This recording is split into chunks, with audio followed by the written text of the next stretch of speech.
Hi everyone, welcome to another engraving tutorial.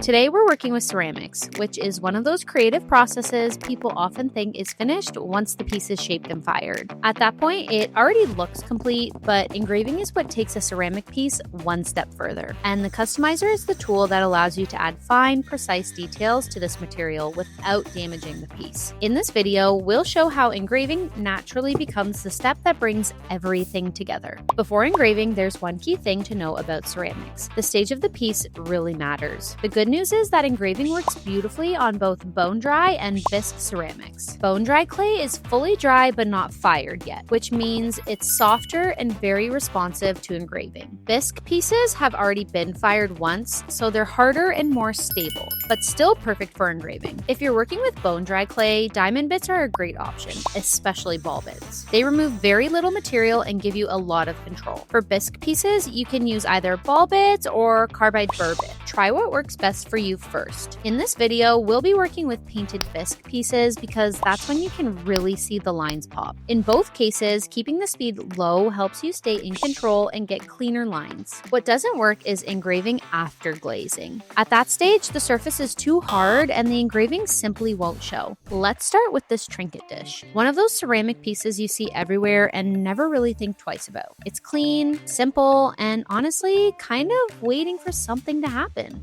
That's where engraving comes in, adding just enough detail without completely changing the piece. Using a stencil here takes all the pressure off. No drawing skills required. You can use one from Resparked. They're super cute and really easy to work with. Ideally, use a soft pencil like a 2B or 4B to trace the design and keep the lines very light, just enough to guide you. The graphite burns off during the firing, so you won't see any pencil marks in the final piece. Once the outline is there, this is the moment when the piece already starts to feel different. For this stage, the ball bit is perfect. It gives you a lot of control and keeps the lines soft and clean. Low speed really helps here. Ceramic responds best to calm, steady movements. You'll see the design appear little by little, and that contrast is incredibly satisfying to watch. If you want the lines to stand out more, just go over them again. No rush. And just like that, the piece feels finished in a completely new way. Same dish, new personality. For the next idea, let's work on something small, symbolic, and meant to be shared. These ceramic garlands are simple pieces, and that's exactly what makes them perfect for personalizing. Each one gets a name, turning every piece into something that belongs to someone specific. And a tiny heart, because sometimes the smallest detail says the most. When engraving lettering on ceramic, slowing down helps everything feel more balanced and natural. I'm making these for my friends just because. No special occasion, just a way to remind them what they mean to me. Once they're finished, they feel connected, like parts of the same story. It's a simple project, but it makes a really thoughtful gift for people you care about. For our last piece, let's slow things down a bit. This design is inspired by simple manifestation symbols. I wanted to make something special for myself to start 2026 in the best way possible. This kind of engraving isn't about precision, it's more about intention and flow.